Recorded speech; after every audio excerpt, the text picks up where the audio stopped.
하나님의 말씀 여호수아 3장 1절에서 3절의 말씀입니다. 여호수아가 아침에 일찍이 일어나서 이스라엘 사람들로 더불어 시딤에서 떠나 요단에 이르러서는 3일 후에 유사들이 진중으로 두루다니며 백성에게 명하여 가로되 너희는 레위 사람 제사장들이 너희 하나님 여호와의 언약궤에 매는 것을 보거든 너희 곳을 떠나 그 뒤를 쫓으라. 아멘. 성도 여러분, 한 6일 동안 평안하셨습니까? 오늘 안식일을 맞아 주의 전을 찾으신 우리 모든 성도님들을 환영합니다. 오늘 이 시간에는 요단강 도하 준비에서 배울 교훈이라는 제목으로 여러분들과 함께 은혜를 나누고자 합니다. 여호수아서 3장과 4장은 어떤 점에서 중요할까요? 우리가 이 가나안에 들어가는 이 역사를 연구해야 하는 이유를 화이트 부인은 그의 편지에서 이렇게 이야기합니다. 가나안 땅으로 들어가는 이스라엘의 경험들을 주의 깊게 연구하라 그랬습니다. 연구하라. 특히 여호수아 3장 4장은 요단을 건너서 약속의 땅으로 들어가는 이스라엘의 준비에 대한 기록이기 때문에 이 장들을 연구해 보아야 한다 그랬습니다. 우린 지금 하늘 가나안에 들어가려고 하고 있습니다. 그렇죠? 그렇기 때문에 이 땅에 가나안에 들어가기 위하여 이스라엘이 어떤 준비를 했느냐 하는 것들을 연구해 보라고 하는 것입니다. 주께서 그의 백성들을 가르친 교훈들에 대한 기억을 새롭게 함으로써 우리들의 마음과 생각을 계속 연단할 필요가 있다라고 이야기합니다. 다시 말하면 약속의 땅으로 들어갈 사람들이 무엇을 준비해야 하는지 우리는 이 말씀을 연구함으로 알 수 있다는 것입니다. 또한 우리의 마음과 생각을 연단할 필요를 깨닫게 해준다는 것을 3장과 4장은 우리에게 보여준다는 것이죠. 그렇다면 여기서 이 요단강의 의미는 무엇인지를 좀 생각해 보십시다. 요단강에 대한 선입견이 있어요. 사람들이 그런 얘기하죠. 아이고 그분 요단강 건너가셨다 그럽니다. 그죠? 왜 그렇게 얘기합니까? 우리 찬미가 가서 때문에 그래요. 찬미가 가서 뭡니까? 요단강 건너가 만나리. 그래서 이 요단강이 우리들에게는 어떤 의미로 다가오는가 하면 죽음으로 다가옵니다. 그렇죠? 그리고 가나안은 뭡니까? 요단을 건너서 들어가게 될 가나안은 천국. 그런데요, 어떤 천국인가 하면 죽은 다음에 가는 곳으로 그렇게 이해가 되는 것입니다. 우리 재림교인들은 그런 의미로 생각하지 않지만 많은 분들이 그렇게 이해를 해요. 그래서 누가 돌아가시면 뭐라 그래요? 요단강 건너셨다 이렇게 얘기합니다. 그러면 요단강을 건너서 들어갈 이 가나안 땅에 대해서 생각해 봅시다. 요단강이란 뭡니까? 이스라엘 백성들에게 요단강은 앞을 가로막는 난관이요 시련입니다. 여러분 한번 생각해 보세요. 우리가 일반적으로 보는 이 요단강은요 아주 그냥 개천에 불과합니다. 그러나 우기에 범람하면 어떻게 됩니까? 물살이 어마무시한 거예요. 그래서 함부로 발 디뎠다는 어떻게 됩니까? 큰일 나죠. 여러분 불이 무섭습니까? 물이 무섭습니까? 불도 무섭지만요 물도 무서워요. 제가 그 첫 목회를 동해 북삼교회에서 했는데 제가 있을 때 산불이 아주 동해안 크게 났습니다. 그리고 제가 떠나고 그 다음 해에 물난리가 났어요. 그래서 제가 이 물난리 때문에 고생하는 성도들이 몇 집 있다 그래서 찾아가 봤습니다. 얘기를 하는데요. 이 산에서 이제 나무가 다 타놓으니까 나무들을 다 끊어놓은 겁니다. 이게 물에 떠내려서 이런 통나무가 와가지고 담벼락을 쿵쿵 치더랍니다. 어땠을까요? 참 이 물이라는 게 무섭습니다. 거기서 빠져나온 분 얘기 들어보니까 이 밧줄 붙잡고 막 진짜 간신히 빠져나왔다고 그러더라고요. 집에서. 요단강은 난관이요 시련을 의미합니다. 그래서 우리에게 이 요단강은 내가 죽고 나면 건너지는 그런 강이 아니라는 거예요. 그러니 며칠 후에 만나게 되는 것도 역시 아닌 것이죠. 우리가 지금 거하는 곳과 가야 할 약속의 땅 사이에 요단강 같은 강물, 다시 말하면 난관과 시련이 있다는 것입니다. 그래서 우리는 그 난관과 시련을 어떻게 해요? 반드시 건너야만 하는 것입니다. 그럼 가나안은 어떻습니까? 이 가나안은 난관과 시련을 건너 얻게 될 예비하신 땅, 다시 말하면 우리의 삶의 목표가 바로 되는 거예요. 여러분, 홍해를 건넜을 가나안이 아니었죠. 그죠? 홍해를 건너면 뭡니까? 광야였어요. 요단강을 건너야만 어디로 들어갑니까? 가나안으로 들어가는 것입니다. 그래서 이 요단강은 이스라엘에게 뭐냐? 역사의 전환점이 됩니다. 역사의 전환점. 자, 한번 봅시다. 하나님께서는 이 육적인 가나안에 들어가는 길에 어떤 강을 두셨어요? 죽음의 강을 두셨어요. 여기 이 죽음의 강이란 뭘까요? 건너다 잘못되면 죽을 수 있는 그런 강이에요. 그래서 이것은 무엇을 이야기하는가? 인간적인 행위나 수단이나 희망까지도 다 죽어야만 건널 수 있는 것입니다. 다시 말하면 인간의 방법이 죽어야만 건널 수 있는 강이 이 강이에요. 왜요? 내가 건너겠다고 함부로 들어가다는 어떻게 되니까요? 죽으니까요. 휩쓸려 가니까요. 내 능력이 아닌 하나님의 능력과 하나님의 기사가 나타나야만 건널 수 있는 강이라는 것입니다. 그래서 자연 법칙과 인간적 사고가 지배하는 정신으로 요단강을 건넌다는 것은 곧 무엇이 되는가? 자살 행위가 되는 것입니다. 요단강가에서 하나님은 우리들로 하여금 모든 인간적인 것들을 포기하고 하나님만 의지하는 삶으로 변화되기를 요구하셨습니다. 그렇기 때문에 그것이 이스라엘 백성들에게는 전환점이에요. 오늘 우리 신앙인들에게도 마찬가지입니다. 우리에게 닥쳐오는 난관들은 뭡니까? 내 스스로 헤쳐나갈 수가 없어요. 헤쳐나갈 수 없으니 누구를 의지하는 거예요? 하나님을 의지하는 거예요. 그렇게 하나님을 의지하게 되면 어떻게 됩니까? 내 인생이 바뀌는 것입니다. 전환점이 발생하는 것입니다. 그럼 이 홍해의 사건과 요단강의 사건을 우리가 한번 비교해서 보십시다. 이 홍해 사건과 요단강의 사건에 있어서 우리가 비슷하게 볼 수 있는 것은 무엇일까요? 둘 다 뭐죠? 물을 건너갔다라고 하는 점에서 동일합니다. 물은 죽음, 무덤을 상징합니다. 그것을 건넜기 때문에 마치 그것을 건넌 것은 뭐예요? 부활을 상징해요. 그래서 우리가 홍해를 건넌 사건을 뭐라 그럽니까? 이스라엘 백성들이 집단적으로 뭐 한 거다고요? 침례받은 것이다. 우리 그렇게 해석합니다.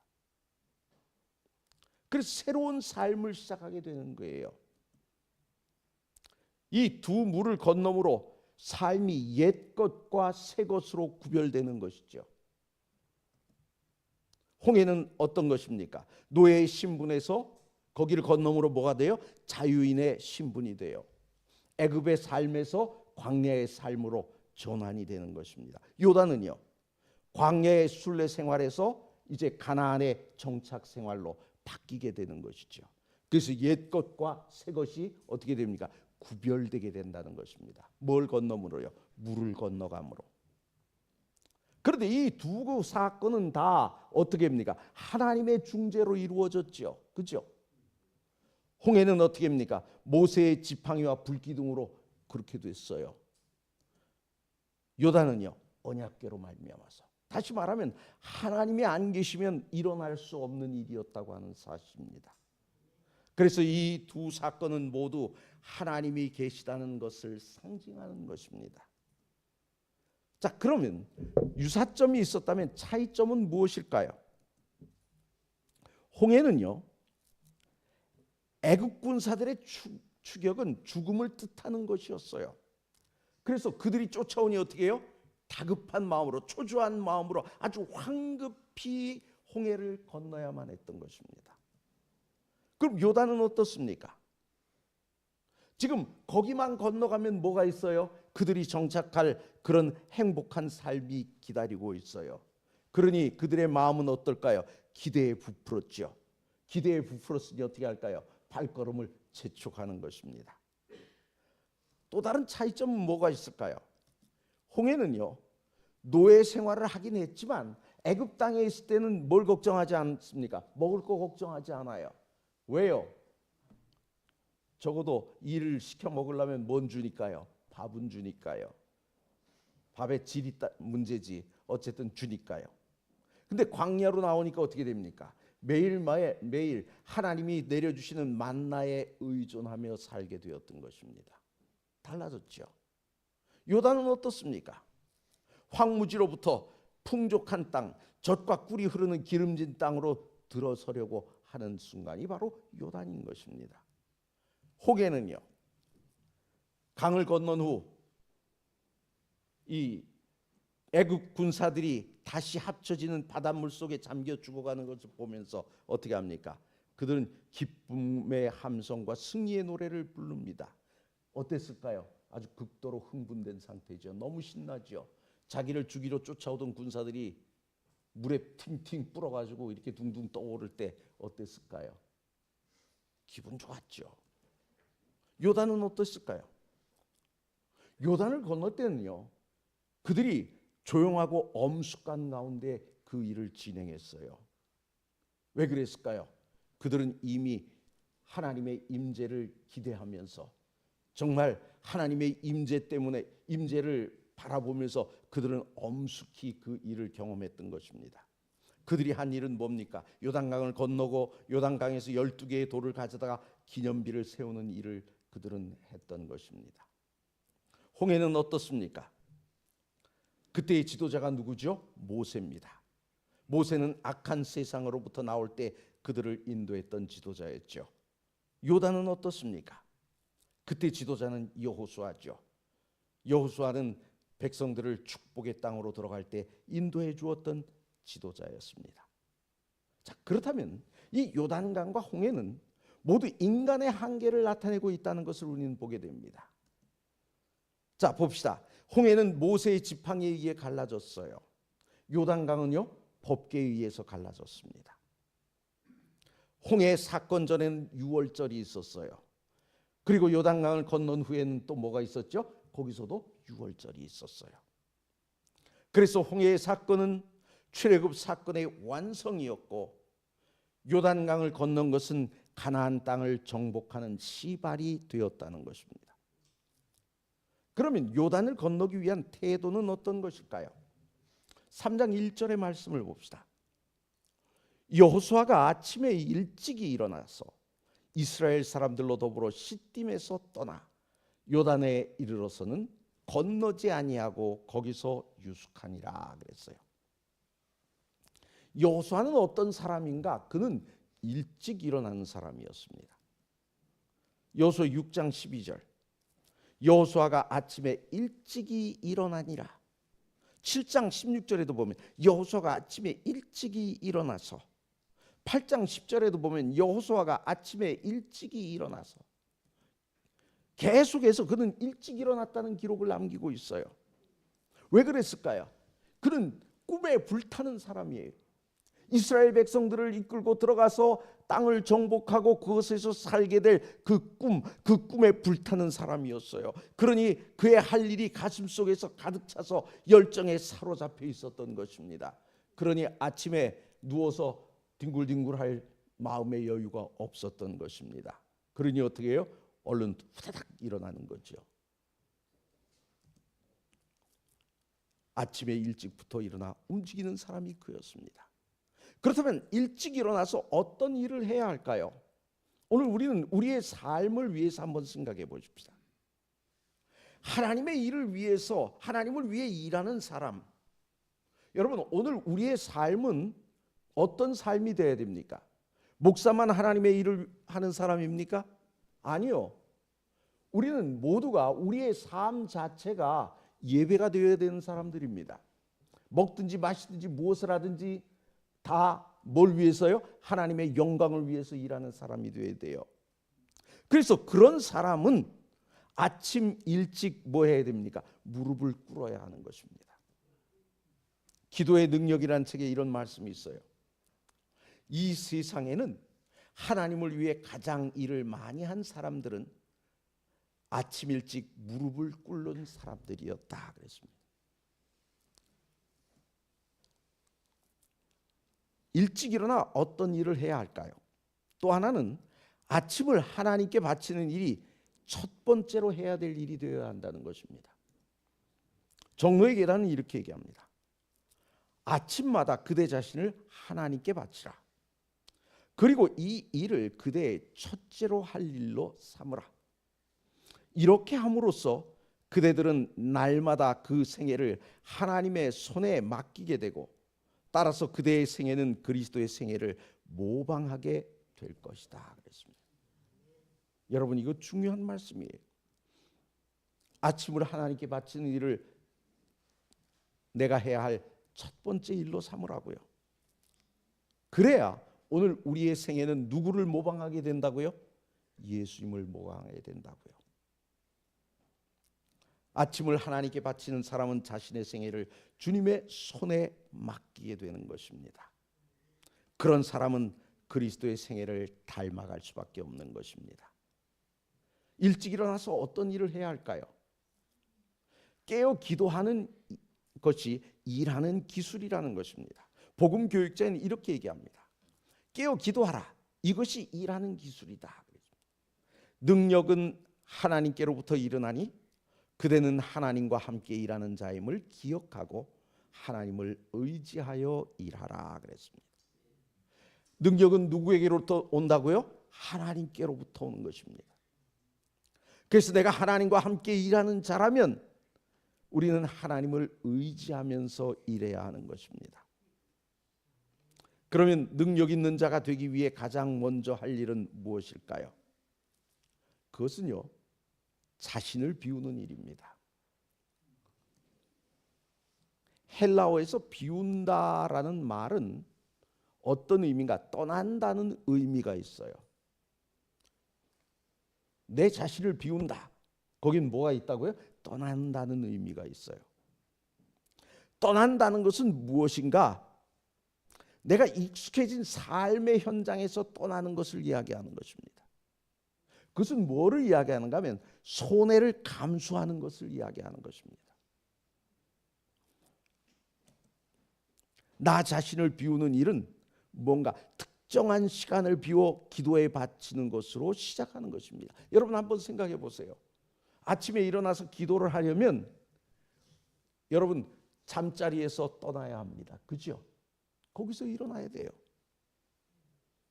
내가 해야 될 일이 이만큼 있는데 그 해야 될 일에서 뭘 떼어놓는 것입니까? 시간을 떼어서 하나님께 드리는 거예요.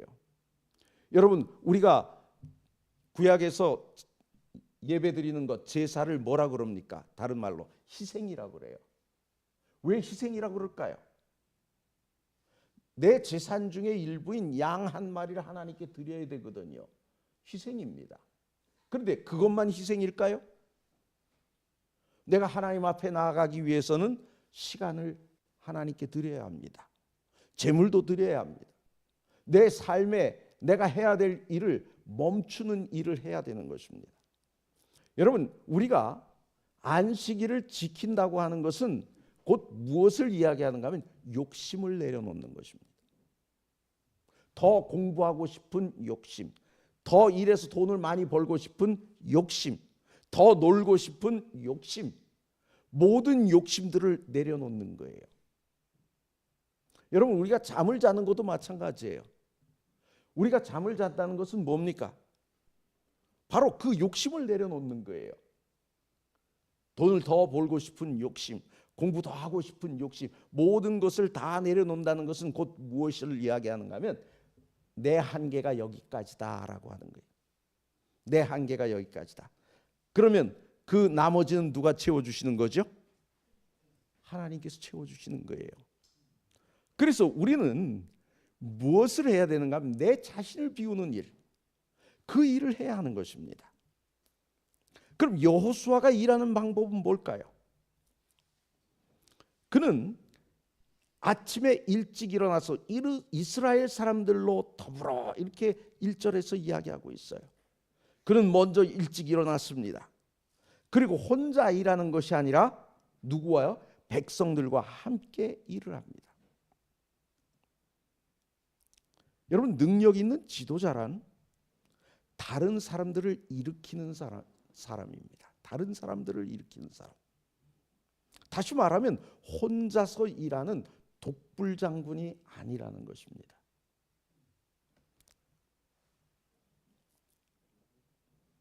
제가 교회 가면 하는 일이 있어요.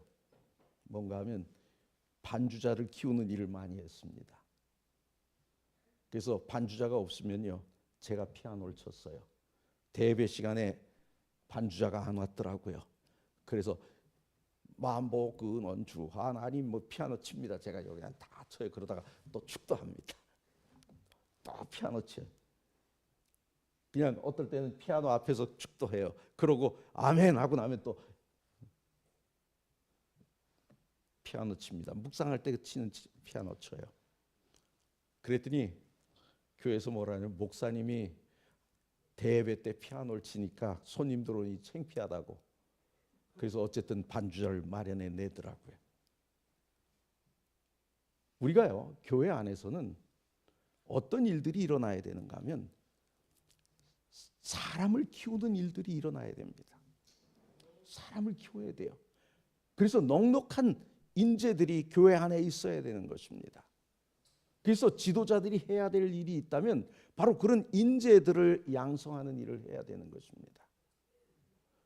제가 어느 교회 갔더니 여집사님 한 분이 운전을 하셔요. 교회 차를요. 어떻게 집사님 운전을 다 하십니다.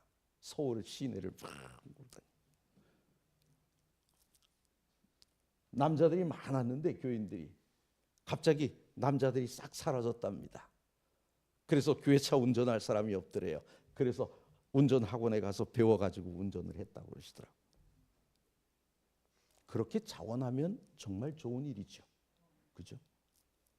오늘 우리가 할 수 있는 일은 뭔가 하면 우리가 함께 일하는 법을 배우는 것입니다. 이것이 중요한 거예요. 그래서 오늘 우리에게 필요한 것은 뭔가 하면 함께 일하는 사람이 필요하다는 것입니다. 그래서 어느 한 사람에게 모든 것을 다 맡기는 것이 아니라 함께 일할 수 있는 여러 사람을 둬야 돼요. 적어도 이 교회는 반주자가 4명 이상은 돼야 됩니다.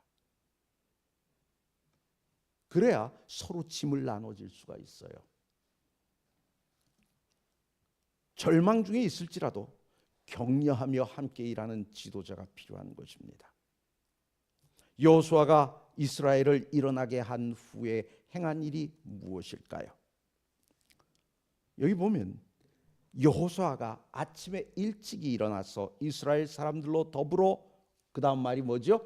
시딤에서 떠나. 그럽니다. 지금 시딤을 떠나고 있습니다. 그렇다면 이 시딤은 어떤 곳일까요? 여러분, 우리가 발람의 이야기 잘 아시죠? 이 발락이라는 왕이, 모압의 왕이 어떻게 합니까? 이스라엘을 저주하라고 발람을 불러들입니다. 그런데 이 발람이 언덕 위에서 보니까 도저히 그가 이스라엘을 저주할 수가 없는 것입니다. 그는 이스라엘의 모습을 바라보면서, 진친 모습을 바라보면서 그 속에서 하나님의 임재를 보았어요. 거기까지만 하면 그래도 뭡니까? 하나님의 종이에요. 근데 돈의 위력이 참 셉니다. 이 예수님께서 그렇게 말씀하시죠. 너희가 하나님과 재물을 겸하여 섬길 수 없다라고 얘기하십니다. 이때 재물이라는 말이 만몬입니다. 만몬. 만몬은 돈신이에요. 돈신. 예, 돈을 많이 주니까 뭐라 그럽니까? 이제 방법을 가르쳐 줍니다. 자기가 못하니까 어떻게 해요? 다른 방법을 가르쳐 줍니다. 그래서 어떤 일이 벌어집니까? 모압 여인들을 통해서 음행과 바알 보호를 섬기는 일이 벌어집니다. 그것이 어딘가 하면 바로 시딤이에요. 그래서 하나님이 진노하셨던 곳이 바로 그것입니다. 그런데 이 시딤은 또 하나의 상처가 있어요. 이곳에서 누가 죽습니까? 모세가 죽었어요. 그러니 이곳은 백성들에게 어떤 장소일까요? 절망의 장소인 것입니다. 그래서 이제 이스라엘은 이 불행한 과거, 수치스러운 죄악의 자리에서 떠나야 했던 것입니다. 그것을 뭐 해야 돼요? 포기해야만 했던 것입니다. 예수님의 제자들도 어떻게 합니까? 자신의 배와 그물을 버림으로 예수님을 따른 것입니다. 그래서 바로 어떤 일들이 필요한가 하면 내 불행한 과거, 수치스러운 죄악에서는 떠나는, 포기할 줄 아는 그런 모습이 있어야 한다고 하는 사실입니다. 자, 그러면 말씀을 정리해 봅시다. 오늘의 말씀에서 우리가 기억해야 될 것이 있다면 그것은 무엇일까요? 요단강과 같은 인생의 난관을 넘어서 주님께서 예비한 복을 누리려면 먼저 무릎 꿇고 하나님의 능력을 받아야 한다는 사실을 오늘 우리는 기억해야 되는 것입니다. 오늘 성도들이시여, 오늘 우리에게 인생의 난관이 있습니까? 있다면 어떻게 할까요? 무릎 꿇고 하나님의 능력을 받아야 하는 것입니다. 성도란 어떤 존재인가? 서로 격려하여 함께 소망을 이루는 관계라고 하는 것입니다. 그래서 오늘 우리들이 이러한 난관이 우리들에게 다가올 때 서로 격려하여 일으킬 수 있는 그런 관계들이 되어야 하는 것입니다. 세 번째로 오늘 우리가 기억해야 될 것은 무엇일까요? 우리를 넘어지게 했던 죄의 자리에서 속히 떠나 주님을 따라야 한다는 것을 우리는 기억해야 됩니다. 여러분, 죄의 자리에는 앉아 있으면 됩니까? 안 됩니까? 안 됩니다. 우리가 죄의 자리에 가까이 가면 됩니까? 안 됩니까? 안 됩니다.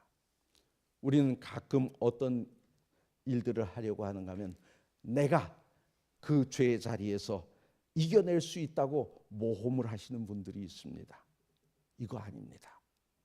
그래서 오늘 우리는 나를 유혹하는 모든 죄의 자리에서 뭐 할 수 있어야 됩니까? 떠날 수 있는 마음을 가져야 되는 것입니다. 이렇게 될 때 우리는 예수님의 인도를 받을 수 있는 것입니다. 우리 찬미 545장 부르시고 우리 마치도록 하겠습니다.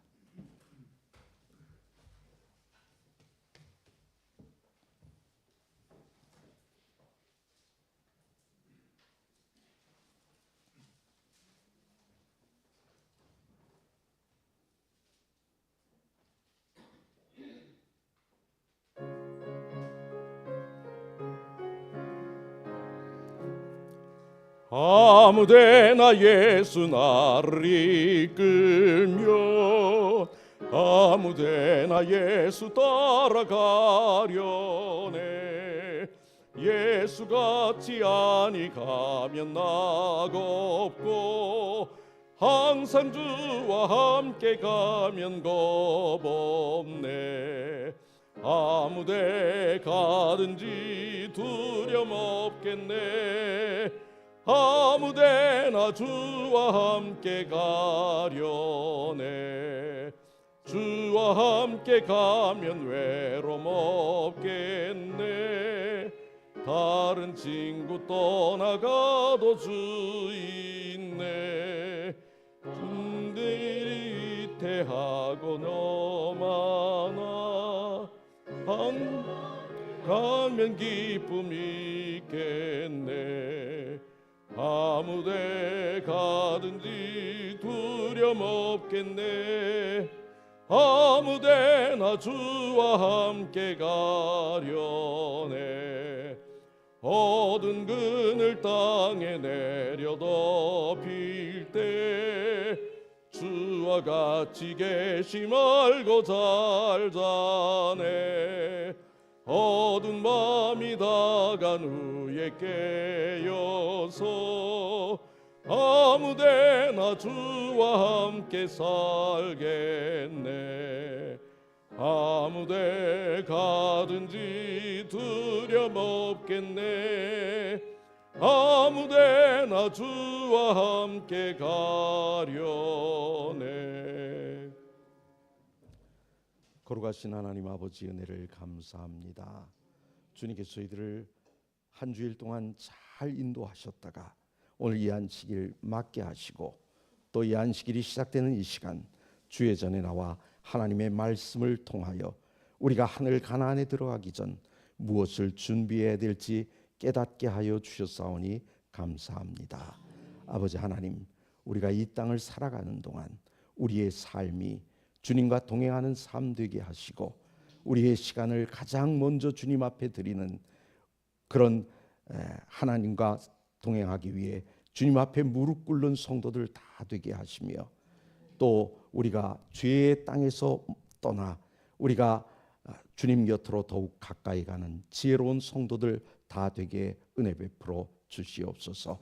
거룩하신 하나님 아버지, 주님께서 이 교회를 세우시고 우리를 이 교회 안에 한 성도가 되게 하신 것은 서로를 격려하여 함께 위로하고 함께 하늘에 가길 위함이오니 아버지 하나님, 우리가 이곳에서 함께 신앙생활을 하는 동안 서로 격려하며 서로 위로하며 함께 사랑을 나누며 주님의 모습을 닮아가는, 그래서 하늘에 함께 가는 우리 모두가 다 되도록 은혜 베풀어 주시옵소서. 이제 저희들 각자의 처소로 돌아갑니다. 가는 길 지켜주시고 이 밤 편히 쉬게 하시며 내일 강건한 모습으로 다 나와 주님께 영광 돌리는 주의 거룩한 백성들 다 되게 은혜 베풀어 주시옵소서. 우리를 사랑하시는 예수 그리스도의 이름으로 간절히 기도드리옵나이다. 아멘. 묵상 기도로 마치시겠습니다.